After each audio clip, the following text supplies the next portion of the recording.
Jemaat yang dikasihi Tuhan, Shalom Aleichem, selamat pagi, salam Patunggilan. Bapak Ibu Saudaraku dimanapun berada, mari kita bersama-sama mendengar Sapa Pagi firman Tuhan hari ini dengan tema memperhatikan. Apa arti kata memperhatikan? Memperhatikan berasal dari kata perhatian yang artinya memperhatikan sesuatu untuk tujuan positif, namun terkadang diterima negatif. Contoh yang pertama, dalam sebuah rumah tangga pasti banyak persoalan dalam keluarga. Dalam rumah tangga, seorang suami harus lebih memperhatikan keutuhan dalam keluarga. Tetapi prakteknya tidak semua demikian. Kenyataan yang terjadi banyak kalanya sebuah keluarga tidak adanya saling memperhatikan antara suami dengan istri, antara bapak dengan anak dan sebaliknya. Contoh kecil soal HP. Ada apa soal HP? Dalam suatu keluarga pasti sering sibuk dengan pekerjaan di luar. Ternyata persoalan HP itu menjadi persoalan unik dalam keluarga. Ketika keluarga berkumpul serumah, keluarga sepertinya jauh. Sebab waktu serumah, ternyata rumah sepi seperti tidak berpenghuni. Apa yang terjadi di rumah keluarga itu? Ternyata penghuni rumah pada sibuk dengan HP-nya sendiri-sendiri. Demikian juga terhadap anak-anak kita. Banyak sekali persoalan anak-anak kita gara-gara kecanduan HP. Contoh, nilai ujian sekolah merosot. Tidak peduli dengan orang tua. Sakit mata, sakit saraf otak. Bahkan terjadi kematian anak gara-gara HP. Apa tindakan orang tua? Mungkin dengan peringatan-peringatan, membatasi waktu, menyita HP, dan lain-lain. Tetapi sukar sekali. Diperingati dengan mulut sampai berbusa pun tidak juga berhenti. Bisa sih berhenti kalau HP-nya dibuang saja ke laut. Sulit menghadapinya Bapak Ibu Saudara. Nah, kata memperhatikan di sini diterima negatif. Contoh yang kedua, ketika anak-anak kita berumur 1 tahun sampai 3 tahun, tentu di usia tersebut nampak lucu-lucunya si anak. Jika kita memberi perhatian kepada anak-anak kita, akan nampak perbedaan antara kita perhatikan dan tidak kita perhatikan. Anak-anak pun sudah bisa membedakan antara diperhatikan dan tidak diperhatikan orang tua. Perhatian orang tua cuma sih hanya ketika bermain, kita mendampingi, kita menggendong, kita ajak jalan-jalan dan lain-lain. Anak-anak kita pasti merasakan adanya perhatian orang tua. Tetapi berbeda jika anak-anak kita bermain, kita umbar, kita biarkan sendiri. Mereka akan merasakan pembiaran orang tua, sehingga kadang berbuat aneh-aneh. Mereka suka marah, suka menggoda, dan suka ngambek dan lain-lain karena merasa tidak diperhatikan orang tua. Nah, kata memperhatikan di sini mengandung makna positif, yaitu anak-anak kita senang hati karena diperhatikan orang tua. Pengikut Kristus yang berbahagia, ada satu pertanyaan, apakah Tuhan Allah sudah memperhatikan dengan sungguh kepada orang yang membutuhkan perhatian? Mari kita dengarkan pembacaan firman Tuhan dari kitab Keluaran pasal 3 ayat 7. Demikian firman Tuhan.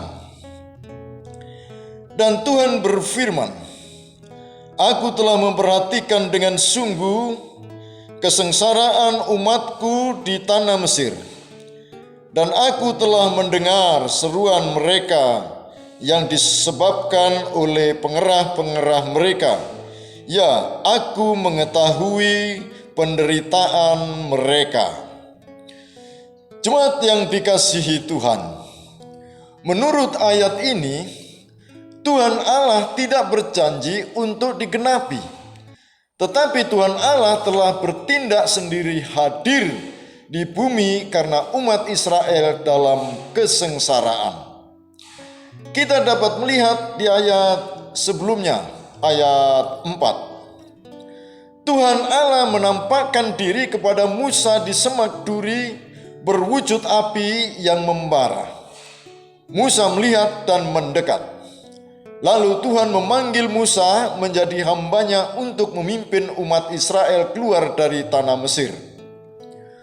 Musa harus menghadap Fir'aun agar umat Israel diizinkan keluar dari tanah Mesir, dan dengan perjuangan sangat hebat dan dengan acungan tangan Tuhan yang kuat, maka umat Israel diizinkan keluar dari tanah Mesir. Jika kita perhatikan ayat 7 bacaan di atas, kata memperhatikan di sini mengarah kepada hal sangat positif. Sebab Tuhan Allah telah menyelamatkan umat Israel dari perbudakan. Persoalan yang mendasar adalah menjadi budak.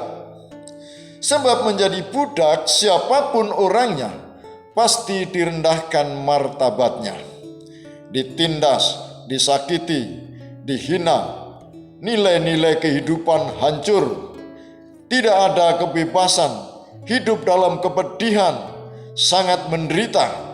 Mungkin manusia bisa dianggap seperti binatang. Karena itu Tuhan Allah menyelamatkan umat Israel dengan bertindak cepat turun ke bumi, membebaskan, menuntun sampai kepada tanah perjanjian, tanah yang berlimpah-limpah susu dan madunya. Keluaran pasal 7, kami ulangi, Keluaran pasal 3 ayat 17. Keselamatan yang diberikan Tuhan Allah dalam perjanjian lama ini masih kiasan, suatu tanda nubuatan keselamatan yang akan datang. Nah, keselamatan umat yang sebenarnya adalah kedatangan Tuhan Yesus Kristus di bumi. Dan nama Yahweh Elohim Adonai telah dinyatakan di dalam diri Tuhan Yesus Kristus. Umat Kristiani yang berbahagia, kita yang sudah diperbarui oleh Kristus Sang Penebus dengan harga yang mahal, menderita dan mati di kayu salib. Tuhan Yesus telah memperhatikan terhadap penderitaan dan keselamatan bagi umat Israel dan kepada kita saat ini. Maka kita tidak hanya menerima berkat-berkat-Nya saja, tetapi kita harus menjadi pelaku firman, menteladani kebaikan Tuhan Yesus Kristus. Pertanyaannya, apakah kita yang sudah diberkati Tuhan tidak memperhatikan saudara-saudara kita yang membutuhkan perhatian? Apakah kita belum pernah punya hati memberi perhatian terhadap sesama kita?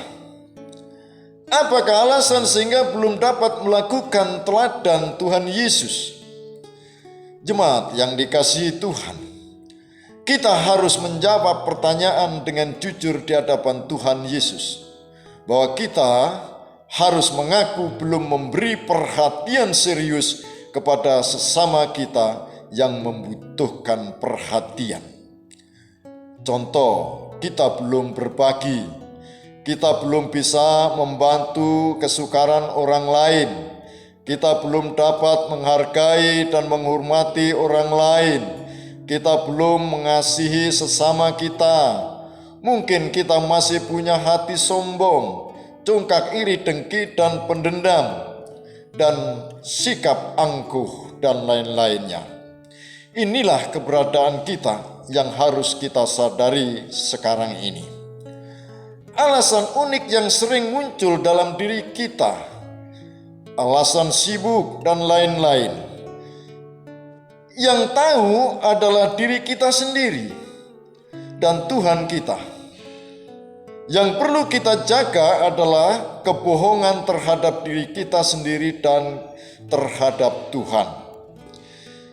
Sikap inilah yang tidak disukai Tuhan Yesus. Jika terjadi bersikap demikian, pertanyaannya, kemana Roh Kudus? Jawabnya, Roh Kudus tetap ada di dalam diri kita. Namun Roh Kudus benar-benar ditendang.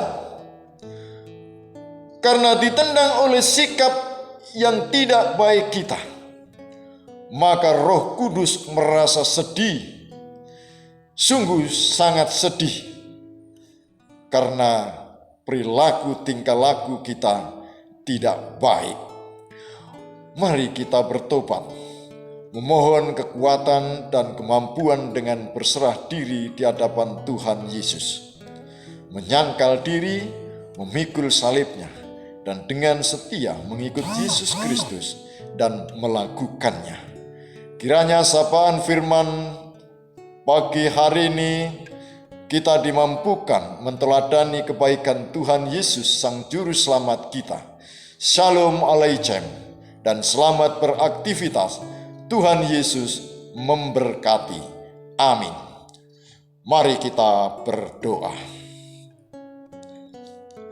Kami bersyukur kepadamu Tuhan Yesus. Kalau pagi ini Engkau beri waktu mendengar sapaan firman-Mu. Sampai di sini kesempatan waktu kami mendengar firman-Mu hari ini. Namun firman-Mu tidak dapat dibatasi oleh ruang dan waktu. Biarlah firman-Mu yang kami dengar dapat melekat dalam batin kami.